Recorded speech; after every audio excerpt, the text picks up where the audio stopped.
Guys, it's Houston Sports Talk back into the video day, and today the Houston Astros shut out the White Sox 2-0 to get a series win against the Chicago White Sox.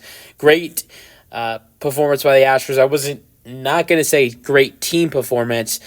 Great guy, great games from, the 1 through 3 hitters for this Astros lineup. Great pitching performance by the Astros as well with Framber Valdez, Brian Abreu, and Josh Hader, but the rest of the team, not so good today.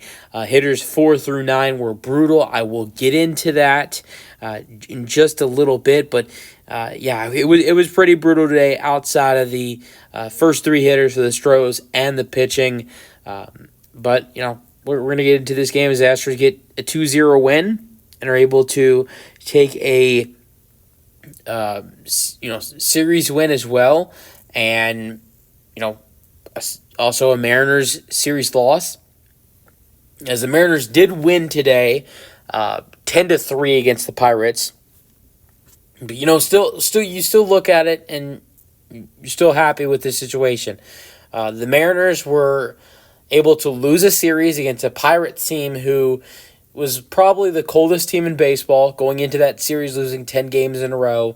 The Pirates won the first 2 games of that series. So I'm not too mad that the Mariners were able to, beat the crap out of the Pirates today when the Astros were able to get the win. Because what I care about it is that the Astros won this series while the Mariners lost theirs. And the Astros went from 3 games up in the division to 4. So that's great. Obviously would have loved a sweep, but, against the Pirates, who had lost 10 games in a row before that series, obviously I wasn't expecting a sweep beforehand. But now I believe the Mariners do play the Dodgers. If they don't play the Dodgers right in their next series, I believe it's like the series after that. So for the Astros, even though they have a hard schedule coming up, it has to feel good knowing that, the White Sox, that the Mariners have a hard schedule coming up, as well. So, it wasn't a good win. It was a, it was a game where the Astros did not play good on all sides, but still were able to get the win because of great pitching and playing a terrible team. They win 2-0 in this game. 5 hits for the Astros, 3 for the White Sox, 1 error for the White Sox. Win goes to Framber Valdez. He's 13-5 now. I believe that's like his 9th or 10th straight.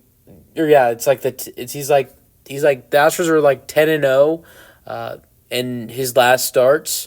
So just as a team, not Framber's personal record. Talking about the team is 10-0 in his last 10 starts. That's obviously amazing. He pitched 7 innings, giving up 3 hits, 0 runs, 9 strikeouts, 1 walk. Loss goes to Kai Busch. He's 0-2 of the year now. I think for going up against a good lineup and a guy who's been, he hasn't been good. He hasn't been great this year. I believe going into this game, his ERA was a little bit over 4.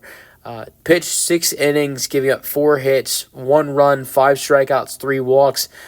I mean, it's not a great it was a good performance for a younger pitcher going up against this Astros team. Save goes to Josh Hader. That is his 27th consecutive save for the Astros. And he only has 1 blown save this year. Pitched in the 9th, of course, with 2 strikeouts. He was great for the Astros. Scoring summary was 2 home runs. It was simple. It could have been 3 if it wasn't for an amazing catch for the right fielder Fletcher. Yainer Diaz almost had a 2 home run game, which this score would have been a lot different. It would have been a 5-0 game. But Yainer Diaz hit a home run in the 6th inning, but in the 1st inning, he nearly had a 3-run shot. But he still gets that home run anyways. It was a great day for Yainer Diaz. Was an inch away or a catch away from having a 2 home run game, a 3-hit game, and just a monster performance for the Astros today. But he leaves the game with 1 home run, 389 feet. It's 1-0. And then Jose Altuve hits a homer himself in the 8th inning. Homers to left, 343 feet. It's 2-0. So the DH Jose Altuve doing some damage. I think that's like the only that was tonight. Today was like the 2nd or 3rd time they put Altuve DH. I believe it's It was the second time they've had Altuve at DH. Speaking of the DH, with Jordan Alvarez not playing, Altuve was at DH, and he went 2 for 3 today with a single to left, a fifth-inning walk, and a home run in the eighth, going over the Astros batters. Like I mentioned, it was the 1, 2, 3 guys, were doing damage. The rest of the lineup was terrible. Jeremy Pena at shortstop and at the 2 spot with Jordan Alvarez not playing today, getting the off day. Big man deserved an off day, with the way he's been playing recently. His first 2 at-bats were productive. Reached on an infield single to third. Altuve got to second. Beautiful hit by Jeremy Pena to get the ball and line it up so it didn't go foul. Got really lucky there. But then in the third inning, he walked, and then his last 2 at-bats, line out to second and a ground out to shortstop. Yanner Diaz, like I mentioned, was great in this game, 2 for 4. He had the deep fly out to right in the first inning. Altuve was able to advance to third on that hit. Astros did not score in that inning. Jake Myers would end up grounding into a double play in that inning that would cost the Astros scoring a run. Speaking of Jake Myers, he did go 0 for 3. But I will say Jake Myers was great in the first 2 games of this series. Hit a home run on Friday, had a 2-hit day yesterday, going 2 for 3. And today he even had a walk in the 8th inning. So, look, I'm not saying it's okay that Jake Myers had a bad game, but Jake was productive for the Astros in the first 2 games of the series. He even had an RBI single yesterday. So you can't complain about, the way Jake played today when a lot of the guys in the lineup struggled today. Most of the guys in the lineup struggled today when he was productive in the first 2 games. Shea Whitcomb in his second game, not so great. Look, I was still really excited what he showed in his first MLB game. And, of course, you're going to see a game where a rookie struggles, so it's okay. He struck out 3 times today. But what I noticed in his first 2 at-bats, I did not see his last 2 at-bats. I had basketball practice. But I watched the first 6 innings of this ballgame. Innings 7 through 9 I did not catch. But what I saw in his first 2 at-bats, and I don't know what happened in those last 2 at-bats with strikeouts, strikeout looking, strikeout swinging. But what I noticed Saturday and his first 2 at-bats today was he has a very, very good eye. And they talked about this beforehand. In the first 2 games I've seen of him, which we've seen 8 plate appearances, 7 at-bats. I've only seen 6 plate appearances and 5 at-bats because I did not see his last 2 at-bats today. But in his 6 plate appearances, I think I only saw him swing at 1 pitch out of the strike zone.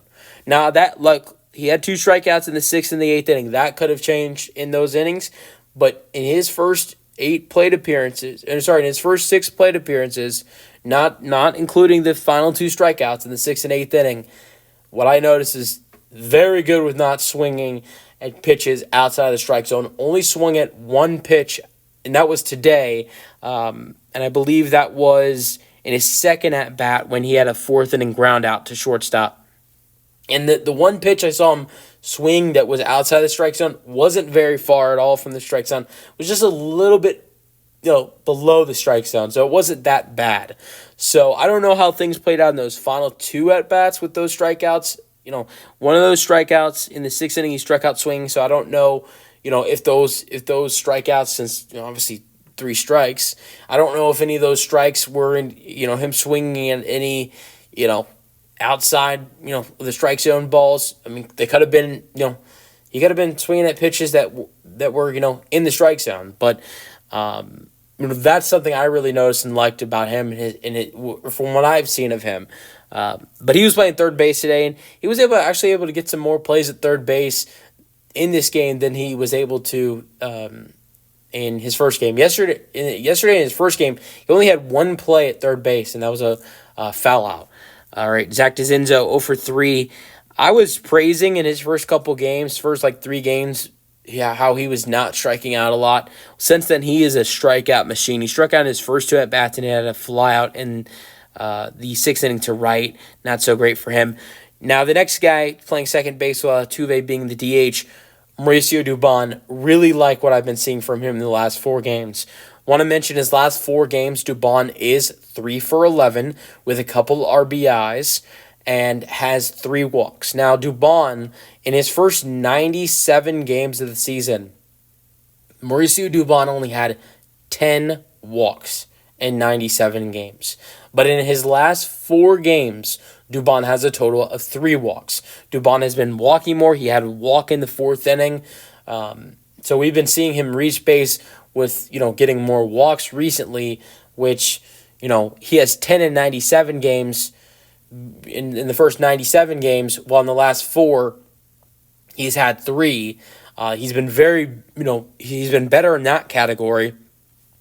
He also has been making some good contact. 3 for 11, has a couple RBIs, was the reason the Astros really won in that game on Wednesday in extra innings against the Tampa Bay Rays as he hit the go-ahead RBI single. So Dubon in these last 4 games has been a lot better, and you love to see it because with the Astros having Chas McCormick who's struggling, when Dubon was struggling, it was hard to make a decision on who's going to be in the lineup. Is it going to be Dubon or Chas? But I think with Dubon playing better recently, we could see less of Chas McCormick if, Dubon is proving to Joe Espada and the Astros that he is trustworthy. And that's what he has shown to me in the last 4 games. 0 for 2 today, but he had a walk, which is something he's been doing a lot more recently, and has been good in his last 4 games. In his last 4 games, he's 3 for 11. All right, Chas McCormick went 0 for 2. He did have a walk in the 7th inning. He was safe at first on fielding error by third baseman Vargas. So he reached base twice and 3 times. But, he went 0 for 2 with a walk, so nothing special for Chas McCormick playing left field. Pedro Leon went 0 for 3 today. He struck out, and he was actually able to get on base in the 3rd inning, running into fielder's choice to pitcher. McCormick out at second. The interesting thing about that 3rd inning was he was able to get his 2nd stolen base of his career. He is 2 for 2 on stolen base attempts. So that has been a positive thing out of not so many positive things of Pedro Leon's career. All right, let's go over pitching. I already went over Framber Valdez in the first 7 innings and Josh Hader in that last inning in the 9th. Let's go over Brian Abreu in the 8th inning. All positive things. Pitched the 8th, didn't give up a hit, a run, or a walk, and had 2 strikeouts. So this is a great win for the Astros. Especially when you get the series win 2-1, and the Mariners lose their series against the Pirates, who recently have been struggling a lot, but they were able to kill it today, 10-3. And honestly, this might sound crazy, but this might be a positive. The Rangers beat the Minnesota Twins. I know that might sound crazy, but even though the Astros don't want to see the Rangers win, the Twins losing could actually benefit the Astros. If the Astros were if the Astros were to potentially, lose the first spot in the division, and the Mariners took back over, which I'm not hoping for that to happen. I don't think it will happen, but if it did, if we saw that happen, the Astros, obviously their number one goal would be to get the division back, but also another opportunity for them would be to reach the wild card. The 2 teams they'd be chasing, the last 2 spots in the AL wild card right now are the Royals and the Twins. The Astros currently are 1.5 games back from the Royals and 4.5 from the Twins. I know that's a long distance from the Twins, but a loss might help. I don't see the Astros losing this division to the Mariners, but if they were to have a little bit of a slump, and they were to lose it, you're gonna maybe potentially have to start looking at getting into the wild card, and that's chasing the Royals and the Twins. But honestly, if the Astros with a 4-game lead are able to somehow give the Mariners back first place, I don't think they'd be too close to the Minnesota Twins. So obviously we don't want to see the Rangers close up, but the Twins losing actually could benefit the Astros. Right now, even though I hate the Rangers, I want to see the Rangers lose most of the time.